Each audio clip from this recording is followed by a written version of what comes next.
Welcome to our newest video where we are camping at Lone Rock Beach on the Arizona-Utah border. This place is pretty amazing. We've got Lake Powell in the background and we had a really good time here.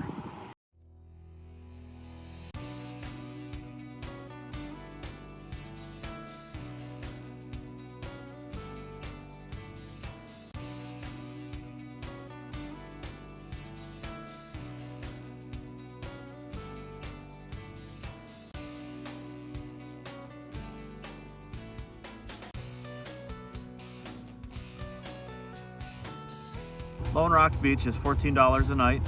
You do need to pay a national park fee to enter, or your national park pass will cover it. I highly recommend buying one of those. As you enter the park, there is a dump station and potable water available, and a few people camp up there because they're a little concerned about driving on the sand. You'll see a lot of motorhomes up there, and maybe just some people that are worried about driving through the deep sand. And as you continue on, there are some bathrooms down below, and once you get to them, then you can drive out near the beach. Usually you can tell where to drive on the beach. There's a lot of tracks. What you want to do is just avoid any deep sand. The packed down sand looks much darker than the deep sand, and if you get into the deep sand, you're going to be in a lot of trouble. So if anything, get out and look first to see where you need to drive, or if you have the ability to maybe ride a bike or unhook your vehicle so that you can drive down there without your camper behind you to get that stuck. This place is pretty cool because you get to camp right on the beach. Somebody was a little worried about us driving out in the sand. They thought we were going to get stuck. Now, we didn't get stuck. We did have a lot of issues, and we'll get to those later. And there might have been somebody else stuck, and we might have helped them out, maybe twice.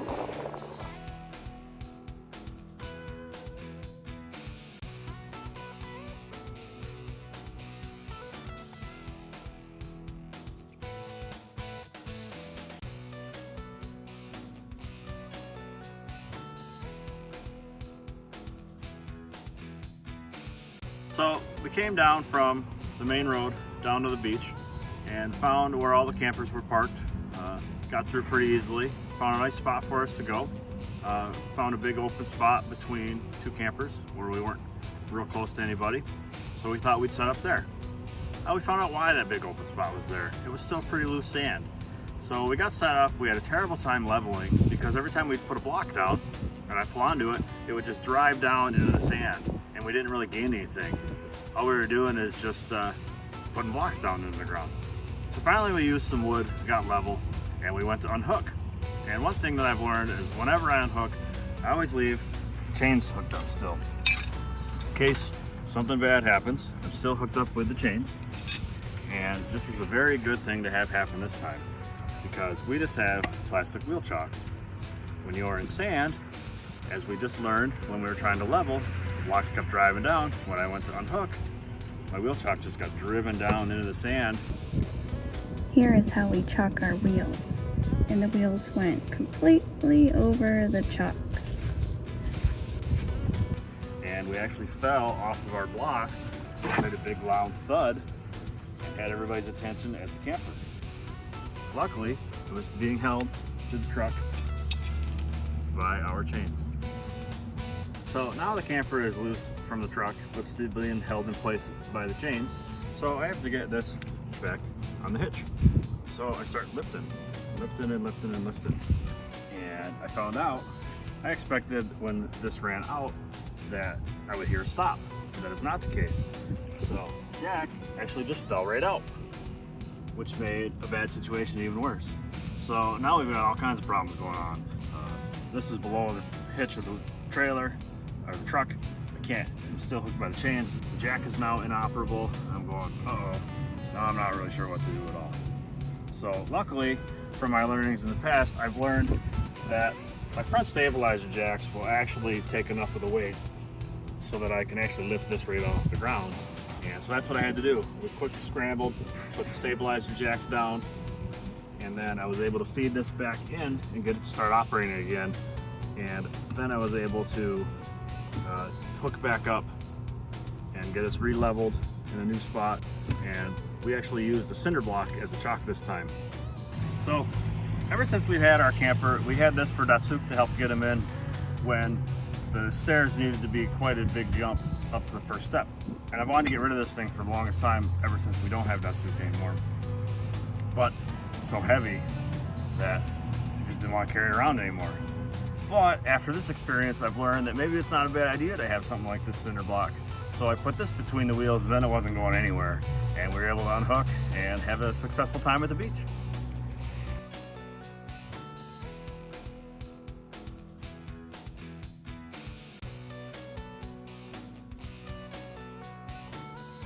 I have to say, the way that Kyle told this story, he was very calm and very nonchalant about the situation. That is completely not what happened. I was freaking the out. This was crazy, and I didn't have my phone, so I couldn't take any pictures of what was happening. It was a disaster, okay? And he kept saying, calm down, calm down. How do you calm down when your rig is being held by 2 chains and you have no jack? How do you calm down?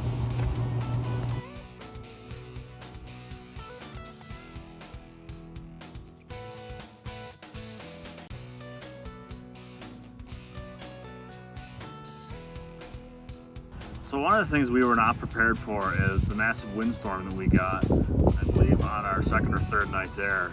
I knew that the next day was going to be windy, but it actually came early in the middle of the night.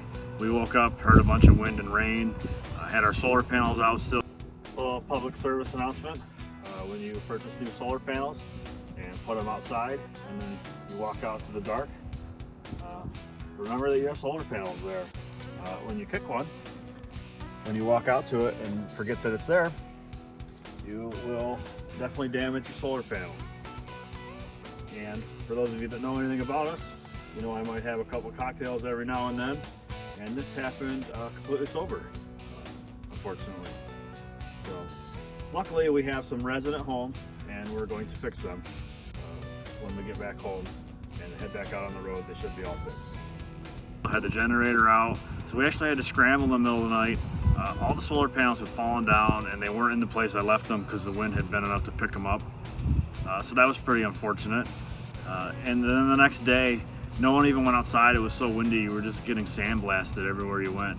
I've never really experienced wind like that, especially during the day, and the sand just amplified it so much. We got sand everywhere. I opened up the access panel to the water heater. It was full of sand. My generator just got destroyed with sand. I've been cleaning sand out ever since. Can't ever seem to get it out. Just sand everywhere.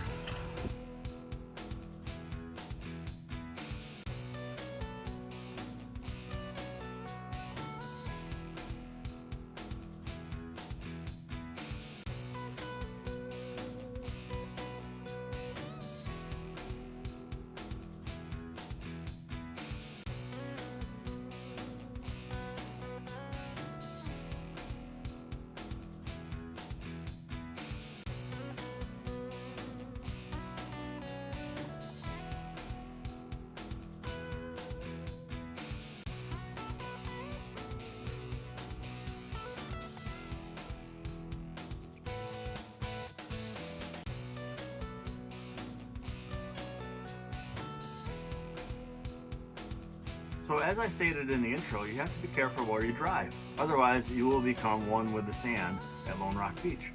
So I saw not one, but 2 people get stuck while we were there. And we were only there 5 nights.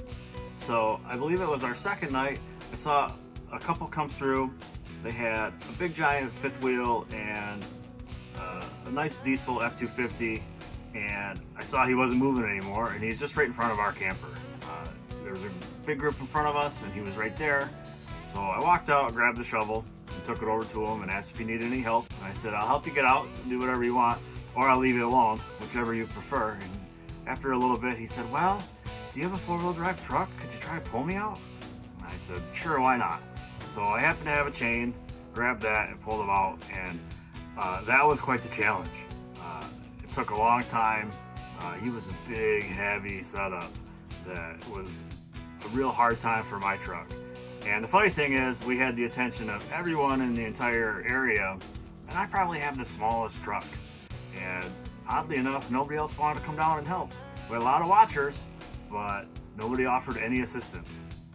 So that was kind of a shame. But we finally do get them out, And it brought back a lot of memories of childhood times and going out in the mud four-wheeling, and it was a lot of fun to get them out. Might have hurt the truck a little bit, but we won't worry about that part.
So I believe 2 nights later, I see a little renter camper van stuck out in the sand.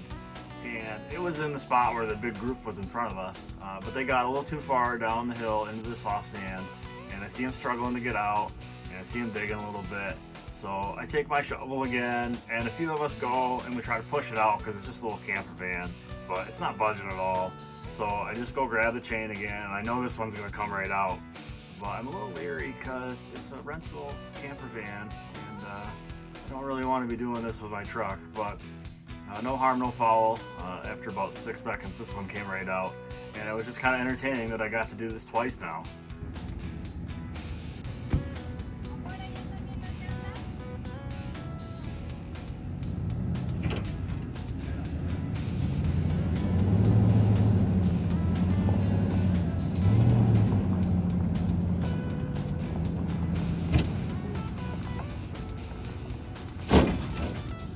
So we had seen some videos of people that had been stuck on YouTube already, and they waited for a tow truck, and it was hundreds of dollars, almost $1,000 to pull you out, and they spent hours and hours and hours waiting, which is a real shame.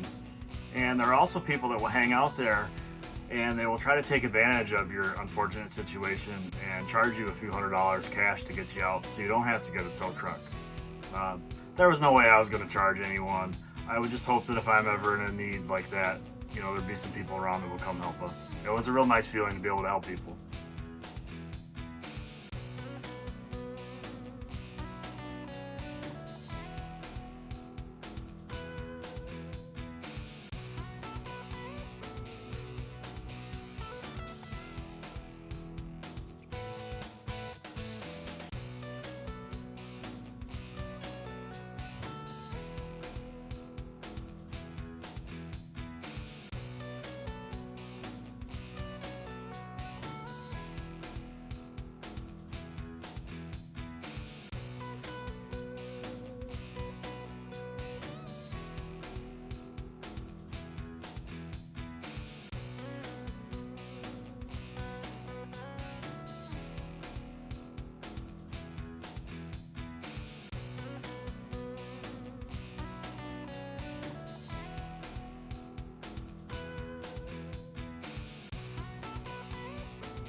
So where we are staying in the Glen Canyon National Recreation Area, there's so much to do, and there's even the Grand Staircase Escalante National Recreation Area right next door too.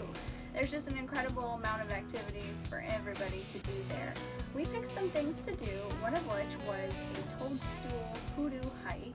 It's 1.8 miles round trip where you basically walk up a wash and then you find all these toadstool hoodoo formations. And we spent way more time there than you would actually think, just wandering around and seeing what there is to find, learning about all these different types of formations that are there. It was super cool and we had a really fun time doing that.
I had a hard time getting up that.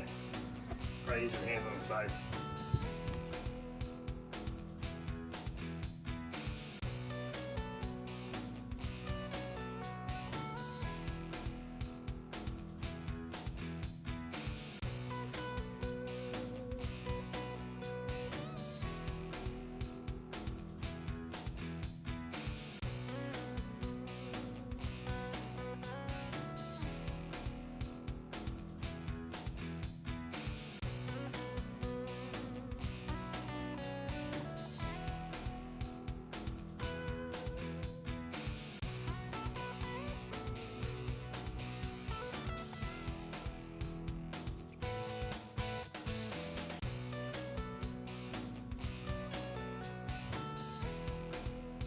Most people know about the Upper and Lower Antelope Canyon. It's a beautiful place to visit.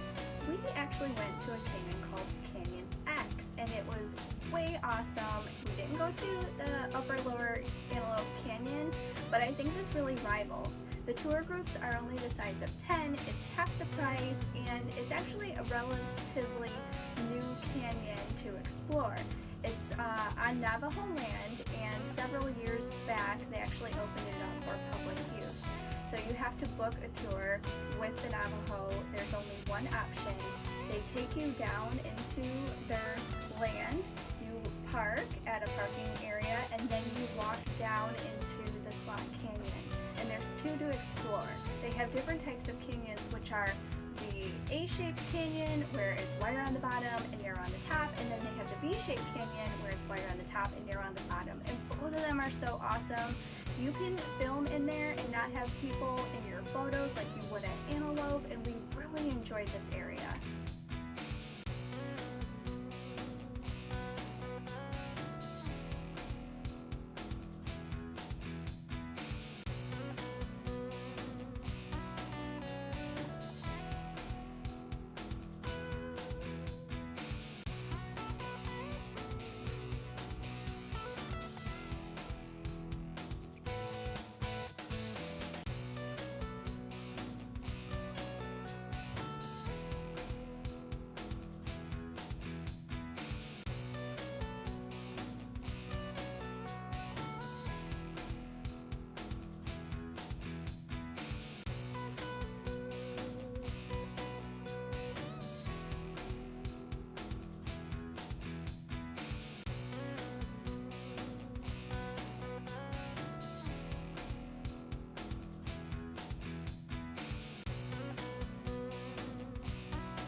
One of the other must-see things to do in Page, Arizona, right on the border, is go to Horseshoe Bend. It's a must-see, check off the list, go do. The thing is you have to pay to park there. It's like $10 and it's one time only. So if you want to leave and come back and see it, because it looks different at different times of the day, you have to pay each time. To actually do the hike, it's free, but to park, you have to pay.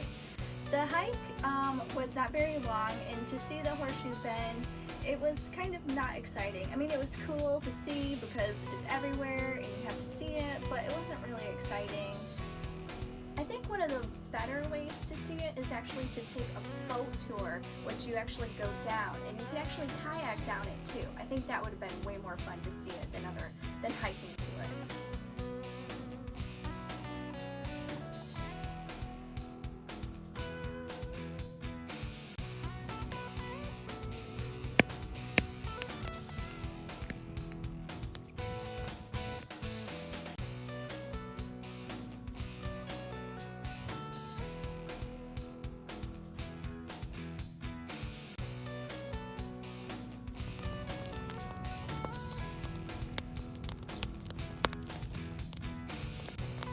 Thanks for watching our video about Lone Rock Beach. We had a wonderful time here, even though we had some interesting adventures. Stay tuned for our next video. We're in the Flagstaff area where we spend 9 days and we visit many national monuments and one more Arizona National Park.